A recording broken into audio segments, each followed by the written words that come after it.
Merhaba sevgili izleyiciler. Rojbaş gündem analize hoş geldiniz. Nevroz Pirozbe diyoruz. Bugün Nevroz 2026 yılı Nevroz'unda Kürdistan'ın dört parçası Nevroz ateşlerini yaktı. Dün geceden bu yana Kürdistan dağlarında, Kandil'de, Gare'de, Zap'ta ve Doğu Kürdistan, Rojilat kırsalında, başrol Kürdistan, Akre'de geleneksel Nevroz ateşi yakıldı. Gözler Ahmet Nevroz'unda ve İran savaşında, İran Savaşı, İran ABD ve İsrail Savaşı e, değişik bir boyuta geldi ve İran'daki savaş şiddetlendi.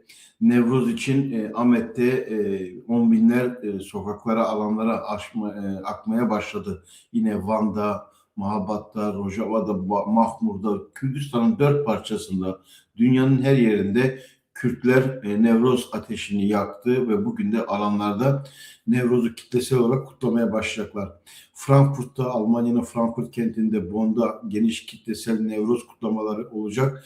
Kürdistan Ulusal Birliği'nin damgasını vuracağı, Rojava'daki gelişmelerin damgasını vuracağı, Rojava'daki sürecin etkisini taşıyacağı bir Nevroz 2026 Nevroz'u dört parçada ulusal birlik, ulusal ordu, ulusal siyaset, ulusal diplomasi, Kürdistan'ın her parçasında yükselen bu birlik sesi bu 2026 Nevroz'unu belirleyecek. Tabii ki gözler İran savaşında, Rojlat Kürdistan'ında. Savaş şiddetlendi, 3. haftasını geride bırakıyor. İran, ABD ve İsrail arasındaki savaşın şiddetlendiği hem sahada şiddetlendi hem de diplomaside, siyasette ve kara hareketinin tartışıldığı. ABD'nin kendine göre açıklama yaptı. İsrail'in kendisine göre fiiliyatta bulunduğu bir savaşın içerisinde yer alıyor Orta Doğu.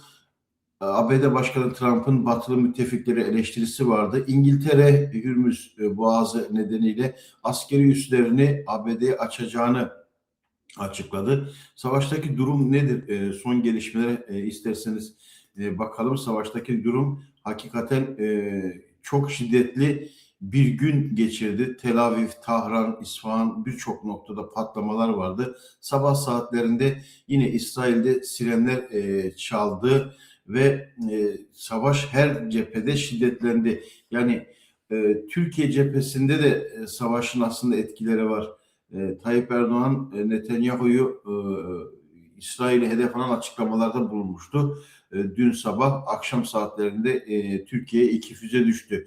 İran en üst düzeyde açıklama yaptı. Bu füzeler bize ait değil ve şu anda savaşın gidişatı konusunda da çeşitli spekülasyonlar yapıyor. Kuşkusuz küresel ekonomiye etkisi söz konusu. Kuşkusuz petrol fiyatları artıyor. Her ülke bunu yakından günlük yaşamında hissediyor. Ama savaşın geldiği durum, savaşın geldiği aşama kara harekatını bir yanıyla zorunlu kılıyor. Rejimi değiştirmek, İran'ın yeni bir haritayla şekillendirilmesi mi? İran'da muhalefet, iç muhalefet neden suskun? Bunlar tartışılıyor ve İran ise İsrail'i hedefliyor. İsrail hem İran'ı hem Lübnan'ı, Hizbullah'ı hedefleyen füze atışları, kara hareketi konusunda daha ileride bir gelişmeleri kendisine göre şekillendiren, çünkü kamuoyunda, ABD kamuoyunda tartışılıyor da bu İsrail'le savaşı ve ABD İsrail'in aracı haline gelmiş şeklinde. İsrail ise ABD olursa da olmasa da bu savaşı sürdürme temelinde bir adımlar silsilesi atıyor. Dolayısıyla İsrail'in iç kamuoyunda da kuşkusuz tartışmalar söz konusu, ama savaşın şiddeti giderek artıyor, artacağı da benziyor. Ne ABD hemen çekilme durumunda, ne İsrail savaşı durdurma kararına, ne de İran direnişinden vazgeçme eğiliminde. Körfez ülkelerinde de yeni durum değerlendirilmesi yapıyor. Arap ülkeleri, küresel güç siyasetinde etkisi olan Rusya ve Çin'in suskunluğu, ABD'ye nispeten onay veren yaklaşımları bir yana, İran'la da ilişkilerini sürdürüyorlar. Savaşın geldiği bu noktada İngiltere Hürmüz Boğazı'nı hedef alan saldırılarda ABD'ye üslerini açma kararı aldı. Bu önemli bir gelişme. Çünkü NATO eleştirisinden sonra, Trump'ın NATO eleştirisinden sonra İngiltere Başbakanlık Ofisi açıkladı. Orta Doğu saldırılara doğrudan katılacağı anlamına gelmiyor ama çatışmaya yaklaşımın arkasındaki prensiplerin aynı kaldığını belirtiyor ama çok Trump bu konuda İngiltere'nin hamlesinin çok geç verilmiş bir yanıt olduğunu söylüyor. Arakçı, İran Dışişleri Bakanı Arakçı, İngiltere'nin kararıyla ilgili İngiltere Başbakanı Starmer'i Britanyalıların hayatını tehlikeye atmakla suçluyor. İngiltere hükümet üsleri konusundaki değişimi ise Trump'ın açıklamaları Batı'yı tehdit etmişti, NATO'yu tehdit etmişti. Böyle ittifak ve müttefiklik politikası olmaz deniliyordu. Dolayısıyla yeni durumlarla bu önümüzdeki hafta özellikle yeni gelişmelerle, sürpriz gelişmelerle karşı karşıya kalabiliriz. Bunun dışında Hamaney ve Trump karşılıklı birbirine meydan okudular. İsrail Tahran'a çok ciddi bir saldırı başlatmıştı sabah saatlerinde. Buna karşında İran İsrail'e yönelik çok büyük saldırılar düzenledi. Şimdi gidişatın ne olacak? Kara hareketi mi tartışılıyor? Yoksa Trump müttefiklerini artırarak savaşı küresel bir boyuta mı getirecek? Bütün bunlar tartışılıyor. Savaşın şiddetlenmesinin nedeni rejimin direnç göstermesi, istenilen siyasi ve askeri sonucun alınamaması, ABD ve İsrail'de yeni arayışlar devreye girdi. Kara hareketi ve Kürtlerin durumu, bu konuyla ilgili de çok önemli açıklamalar var. Beyaz Saray'ın eski güvenlik danışmanı Trump işte birebir açıklama yapıyor. İran'la ateşkes yapmak istemiyorum şeklinde. John Bolton eski ABD Ulusal Güvenlik Danışmanı John Bolton, ABD İsrail'in İran'a yürüttüğü savaşta asıl nihai hedefin kesinlikle rejim değişikliği olması gerektiğini vurguluyor. Tahran'daki mevcut hükümet devrilmeden Orta Doğu'da barışın ve istikrarın sağlanamayacağını belirtiyor. Rudolf televizyonunda konuştu. Kürtlerle ilgili de İran rejiminin içeride çökertilmesi için etkin dinamikleri ve muhalefetin önemine dikkat çekiyor. Uzun süredir bağımsız bir Kürt devletini desteklediğini hatırlatarak mevcut süreçte Kürtlere, Azerilere, Beluşlara ve diğer azınlıklara yardım edilmesinin devrim muhafızları üzerindeki baskıyı arttıracağını savunuyor. Hava harekatlarının rejimin üst düzey komuta düzeyini zayıflaması rejim içinde büyük bölünmelere ve çözülmelere yol açacak diyor. Bu görüşü ABD Trump yanlıları da paylaşıyor. Yani rejim kendi içerisinde, hatta İsrail medyası da bunu paylaşıyor, bu analizleri. Bu konuyla ilgili İsrail medyasında da rejimin kendi içerisinde çözülebileceği bir görüş var. Dolayısıyla ABD artık ABD ve İngiltere askeri üssüne füze fırlattı. Bu yönüyle bir yönüyle de İngiltere'de savaşa dahil olmuş oldu. Dolayısıyla İran, Japonya gemilerinin Hürmüz Boğazı'ndan geçişine izin verdiğini belirtiyor. İsrail Savunma Kuvvetleri İran ve Lübnan'a hava saldırıları düzenledi. İran ise bilinen menzilin ötesinde bir menzilde ABD İngiltere üssüne füze fırlattı. Bu yeni bir durum. Çok fazla gelişme var.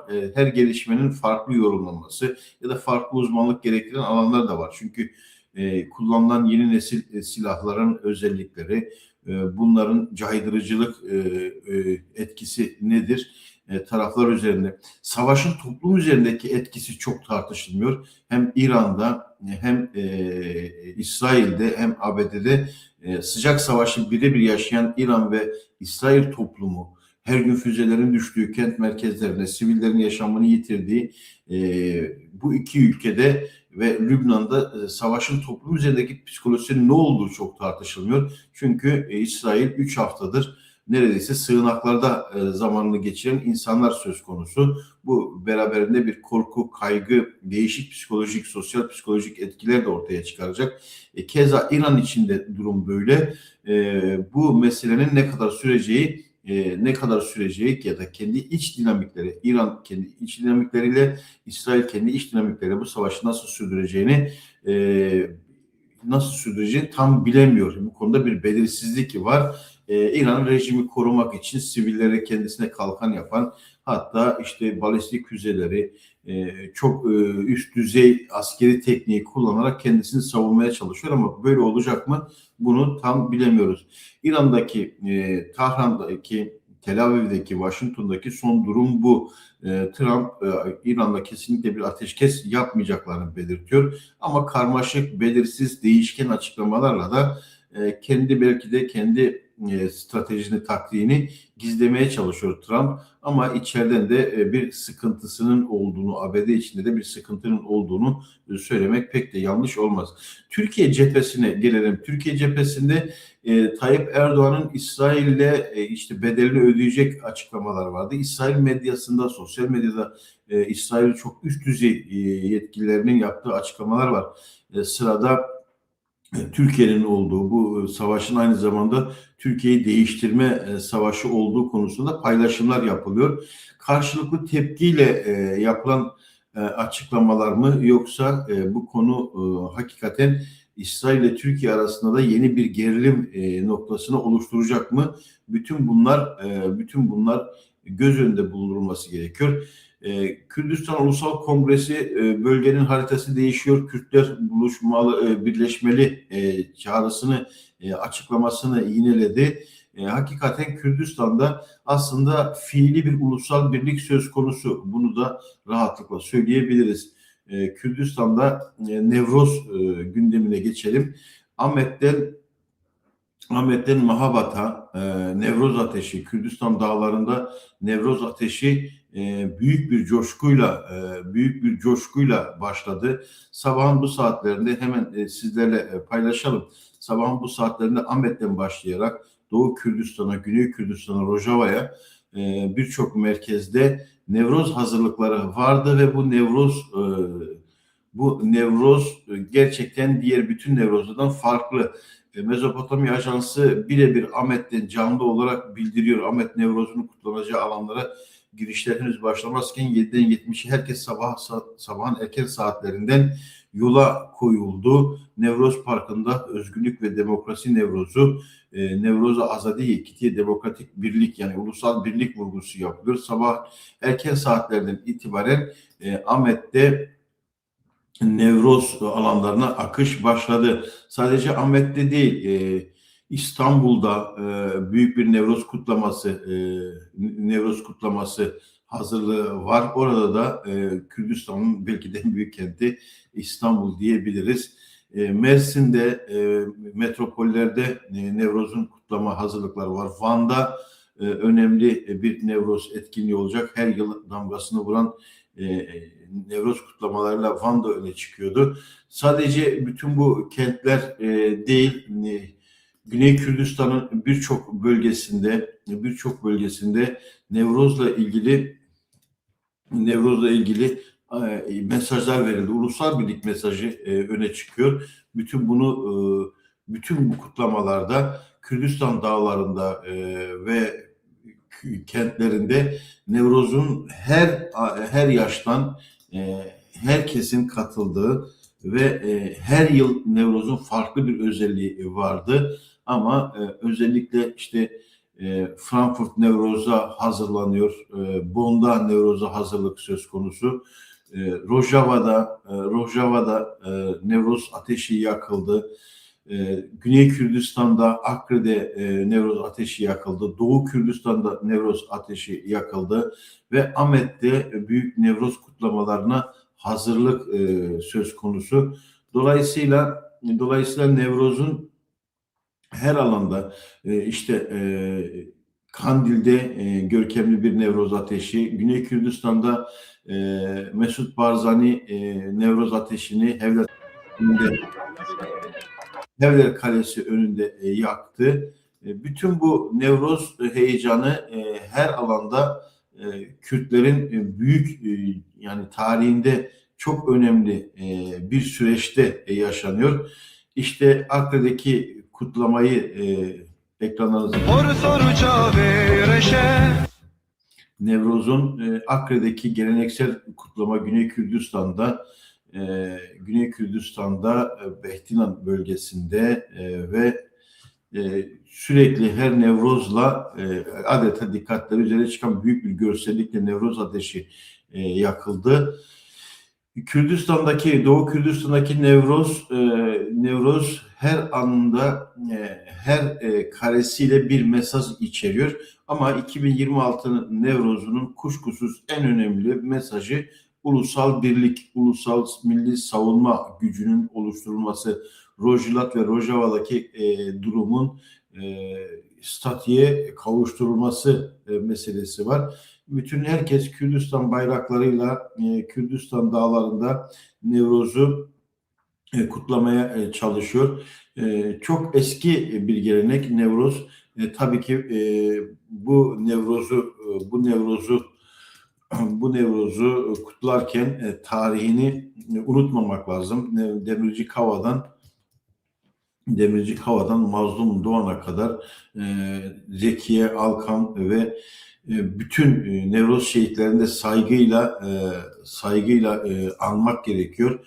Bütün bu süreçleri belki Kürtlere büyük bir kazanım olarak getiren ve bugün milyonların kutladığı bu Nevroz'u birçok açıdan ele almak gerekiyor ama 2026 Nevroz'unun kesinlikle en önemli özelliği ulusal birlik. Yani Nevroz şehitlerini saygı minnetle Mazlum Doğan'ın Ahmet Zindan'daki direnişi Nevroz ateşini yakarak başlattığı yeni bir yani 20. yüzyılda 21. yüzyılda yeni bir anlam ile yeni bir şiar ile Nevroz Kürdistan'ın özgürlüğü, Kürdistan'ın birleşimi, Kürdistan halkının her alanda özgürlüğünü dışa vurduğu ve ete kemiğe büründüğü bir noktaydı. Siz bakmayın bugünlerde işte çokça sosyal medyada da tartışılan Kürdistan Ulusal Birliği'nin dört parçanın 21 Mart'ta meşaleyi yakan Mazlum Doğan'da Birleşik Bağımsız Demokratik Kürdistan'ın oluşmasının bilincini, ulusal bilincini sağlayan bir politika, ideolojik temelleri var, tarihsel temelleri var Kürt Özgürlük Hareketi'nde. Bugün de Nevroz işte siyasal açıdan birçok yönüyle gelişmeleri çok daha farklı okuyabileceğimiz bir zaman içerisine girildi diyebiliriz. Kürdistan dağlarında görüyorsunuz coşkulu Nevroz kutlamaları vardı. Özellikle gerilla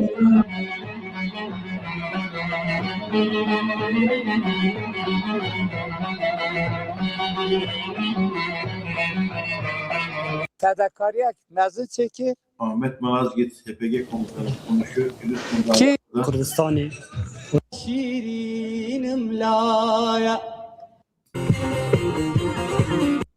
Kürdistan dağlarındaki bu görkemli Nevroz'un askeri törenlerle, halaylarla işte yıllardır belki de işte Kürdistan dağlarındaki bu görüntülerle Nevroz daha farklı bir anlam kazanmıştı. Kandil'de büyük kutlamalar olacak. İşte Zavroslar'da, Kürdistan dağlarında Nevroz, Gerilla'nın muhtemelen birçok izleyicimizin birebir özlediği bir süreç Gerilla'yı çünkü çok daha farklı bir dönem içerisine girdik. Kürdistan dağlarında Nevroz ateşi yakılıyor, kentlerinde Nevroz ateşi yakılıyor ve bundan sonraki süreç çok daha farklı ele alınacak Kürtler açısından çok daha farklı ele alınacak. Yapılan Nevroz kutlamalarında öne çıkan temel argüman ulusal birlik. Şimdi Ahmet'te Nevroz alanlara inmeye başladı halk. Van'da, İstanbul'da, Mersin'de, Kuzey Kürdistan'ın, Bakırköy Kürdistan'ın birçok yerinde, Rojava'da Nevroz kutlamaları, halkın bir heyecanı var. Kuşkusuz Şeyh Maksut ve Eşrefiye'de Nevroz ateşi yakıldı. Siyasi parti temsilcilerinden çağrı var. Mersin'deki, Ahmet'teki, İstanbul'daki, Van'daki Nevroz'un çok görkemli geçeceği belirliyor.